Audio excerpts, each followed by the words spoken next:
ذرا سوچئے، کیا ایک آواز میں اتنی طاقت ہو سکتی ہے کہ وہ تاریخ کا رخ موڑ دے؟ کیا ایک خواب پوری کی پوری قوم کو نیند سے جگا سکتا ہے؟ آج ہم ایک ایسی ہی شخصیت کی کہانی سنیں گے، ایک ایسی آواز جس نے صرف شور نہیں مچایا بلکہ کروڑوں انسانوں کے ضمیر کو جھنجھوڑ کر رکھ دیا۔ یہ کہانی ہے ایک ایسی جدوجہد کی جس نے نہ صرف امریکہ بلکہ پوری دنیا کو امید کا ایک بالکل نیا راستہ دکھایا۔ جی ہاں، یہ کہانی ہے doctor Martin Luther king junior کی۔ یہ صرف ایک شخص کی کہانی نہیں، یہ ایک خواب کی، ایک نہ ختم ہونے والی کوشش کی اور ایک ایسی جیت کی کہانی ہے جس کی گونج آج بھی دنیا بھر میں سنائی دیتی ہے۔ چلیں ان کی زندگی کے اس سفر میں ان کے ساتھ چلتے ہیں۔ حصہ اول، امتیاز بھرا بچپن۔ ہر عظیم کہانی کی ایک شروعات ہوتی ہے۔ مارٹن کی کہانی ایک ایسے امریکہ میں شروع ہوئی جو صرف کاغذوں پر تو ایک تھا، لیکن حقیقت میں رنگ اور نسل کی لکیروں نے اسے بری طرح بانٹ رکھا تھا، اور نفرت کا پہلا سبق انہوں نے بچپن میں ہی سیکھ لیا تھا۔ بس ایک لمحے کے لیے تصور کریں، ایک چھوٹا سا بچہ جس کے لیے اسکول کا دروازہ ہو، پارک کا جھولا ہو یا بس کی سیٹ، ہر جگہ یہ الفاظ لکھے ہوں، یہ جگہ صرف گوروں کے لیے ہے۔ یہ وہ زہر تھا جو اس معاشرے نے مارٹن لوتھر کنگ جونیئر کے بچپن میں گھلنے کی کوشش کی۔ تو 1929 میں وہ اٹلانٹا جارجیا میں ایک ایسے مسیحی گھرانے میں پیدا ہوئے جہاں انہیں محبت، اخلاق اور عزت کا درس ملا، لیکن گھر کے باہر کی دنیا نفرت سے بھری ہوئی تھی۔ اس سب کے باوجود وہ ایک غیر معمولی ذہین طالب علم تھے۔ صرف 15 سال کی عمر میں کالج میں داخلہ، یہ اپنے آپ میں ایک اشارہ تھا کہ یہ بچہ تاریخ میں کچھ بڑا کرنے والا ہے۔ حصہ دوم، امن کے لیے پہلی آواز۔ کہتے ہیں نا کہ کبھی کبھی ایک چھوٹی سی چنگاری پورے جنگل کو آگ لگا دیتی ہے۔ تو اب ہم تاریخ کے اس موڑ پر چلتے ہیں جہاں ایک عام سی خاتون کے ایک چھوٹے سے انکار نے ایک بہت بڑی تحریک کو جنم دیا اور ایک نوجوان پادری کو لاکھوں لوگوں کا رہنما بنا دیا۔ سال تھا 1955۔ روزا پارکس نامی ایک سیاہ فام خاتون نے بس میں اپنی سیٹ ایک سفید فام شخص کے لیے خالی کرنے سے انکار کر دیا۔ ان کی گرفتاری ہی وہ چنگاری تھی جس نے پورے شہر میں احتجاج کی آگ بھڑکا دی۔ اور اس نازک موقع پر ایک 26 سالہ نوجوان ڈاکٹر کنگ آگے آئے اور قیادت سنبھالی۔ انہوں نے ایک ایسی آواز بلند کی جو تاریخ میں ہمیشہ کے لیے امر ہو گئی۔ انہوں نے کہا، ہم بسوں کا بائیکاٹ کریں گے اس وقت تک جب تک ایک انسان کو انسان کا درجہ نہیں دیا جاتا۔ یہ لڑائی صرف بس کی ایک سیٹ کی نہیں تھی، یہ انسانی وقار کی جنگ تھی۔ اور لوگوں نے ان کی آواز پر لبیک کہا۔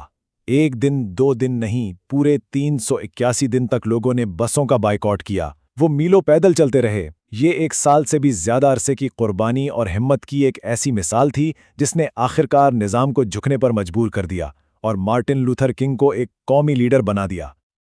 اور یہاں ایک بات یاد رکھنے والی ہے، اس بائیکاٹ نے دنیا کو سکھایا کہ سب سے بڑی جنگیں ہتھیاروں سے نہیں بلکہ پرامن عزم اور حوصلے سے جیتی جاتی ہیں۔ یہی ڈاکٹر کنگ کے فلسفے کی بنیاد تھی۔ حصہ سوم، خواب اور آزمائش۔ جب بھی کوئی انصاف کے لیے کھڑا ہوتا ہے تو ظلم کی طاقتیں اسے گرانے کی ہر ممکن کوشش کرتی ہیں۔ اب ہم ڈاکٹر کنگ کی زندگی کے اس دور میں داخل ہو رہے ہیں جہاں ان کا خواب آسمان کی بلندیوں کو چھو رہا تھا، لیکن اس کی قیمت بھی بہت بھاری تھی۔